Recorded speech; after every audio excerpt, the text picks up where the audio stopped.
back in 2003, it was kind of a deadish time for wrestling. Um, you know, you knew that Rock was on his way out. I think he'd actually left by that point. Um, Rock's contract was running down, and there was talk of him not renewing it. It was a pretty dead year at the start of 2003. Just had your reign. In fact, you were in the midst of your reign of terror with Triple H. It was kind of a dead year for wrestling. And there was one bright spark.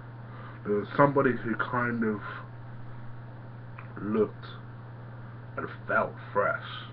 His name was John Cena. Yeah.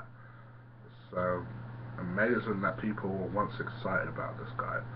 11 years ago, he debuted against Kurt Angle, and he was your baby poster child for ruthless aggression. You know, somebody who basically said he was embracing Vince McMahon's term and running with it. He was going to show the world about him, and he was the leader for your FCW clan, your Randy Ortons, your Batistas. They all came from the same school as John Cena. And he was a raw, very green talent, very limited wrestler, but he was exciting. There was something likable about him. And then he had a complete gimmick revamp. A revamp that I'm now here was Stephanie McMahon's idea. And that revamp was to give him this Vanilla Ice Eminem type of gimmick. And not only did it suit him down to the ground, he ran with it. He ran with it, and he made it a success.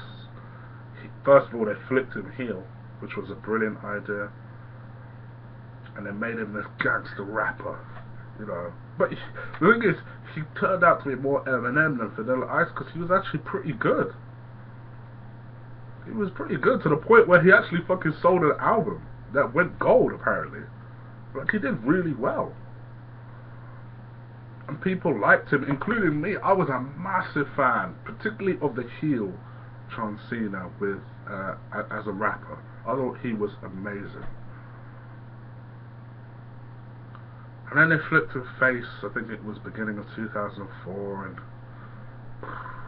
what didn't feel the same, but I was still supporting, and then suddenly he became this soldier fucking gimmick, and I was just like, now he kind of lost me. By the middle of 2004, I'd given up. But it was only the start. It only became worse. He suddenly didn't know how to lose a match. There was no reason to support him. And by the time 2006 happened, where he faced RVD, I've never seen a crowd as volatile like that towards a baby face. Never in my life. I know people say Rock invoked that reaction. I don't even think Rock invoked that much hatred. When Rock had his original Rocky Maivia gimmick. And now, people ask me a lot, why are you not a fan, why weren't you a fan of the Bray Wyatt John Cena feud? I weren't a fan from the very start. The concept of the idea is a fantastic one. But they didn't really know. For me, they got confused about the sort of avenues they were taking. First of all, the first week this whole thing started, John Cena was making his usual stupid, cheesy jokes. The week after, he then all of a sudden announced he was afraid of Bray Wyatt. And I'm like, where the fuck did this come from? And then, a few weeks after that, it turned into not just fear now.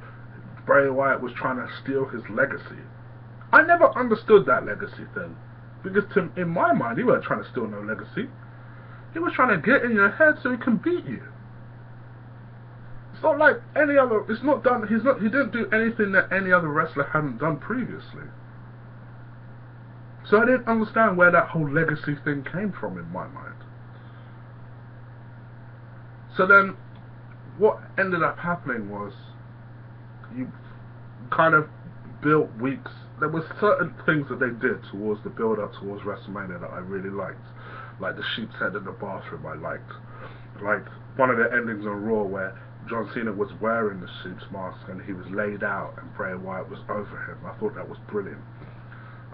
Even the Go Home show where John Cena put on the sheep's mask, dressed like Bray Wyatt and beat down the Wyatt family, I thought that was some good shit. And then you went to WrestleMania and they told, it technically weren't a good match, but it was never going to be a good match. Bray Wyatt is a storyteller and John Cena needs a technician to have a good match. So this was not going to be a technical match, but what this did tell, up until the last 2 minutes of the match, was a really good story. Only for fucking Bray Wyatt to lose. And you're like, what? Fast forward to today, the feud is still going on. Why? The babyface went over. And not only did he go over, he went over with interference, showing that despite the interference, he could still beat Bray Wyatt. So what is the purpose of a steel cage if he proved he could already beat them on the grand stage of them all, where the most pressure was on him? With interference, he still beat Bray Wyatt. What is the point of them having a match in a steel cage if he proved he could do it with interference? Doesn't make any fucking sense. The babyface is supposed to have obstacles to overcome. That's why Brian is so over now, because you kept giving us obstacles that he had to overcome. So we had to go along that journey with him. And that's what made his achievement so brilliant, because he finally achieved it. He finally got over his obstacles. With John Cena, you're never emotionally invested because he never has a problem. You're not going to get behind someone that doesn't have problems. So, as a fan, you're not emotionally invested in him. Therefore, when he does run into a problem, you just dismiss it and say he's going to win anyway, and he does. That's why he doesn't have the reaction that WWE desperately want him to have. And then they start giving you terms like, oh, John Cena polarizes the audience. No, motherfucker, you guys just book him wrong. Oh, you're in Bizarro World. No, motherfucker, we're just sick of seeing the same shit. And now you're talking about putting him in a steel cage. Why? What for? What, so that Bray Wyatt can win? Bray Wyatt had to go over at that WrestleMania match. That was the only result that would have been acceptable. Just to make a new star. So to give us John Cena, Bray Wyatt now, where Bray Wyatt will possibly get his win back, doesn't matter. He should have won that first match. Oh, WWE, they're their own worst enemy when it comes to things like John Cena. You don't know the sort of storyline that you want to have with Bray Wyatt and John Cena. When you have it, the wrong person goes over. It don't make any fucking sense.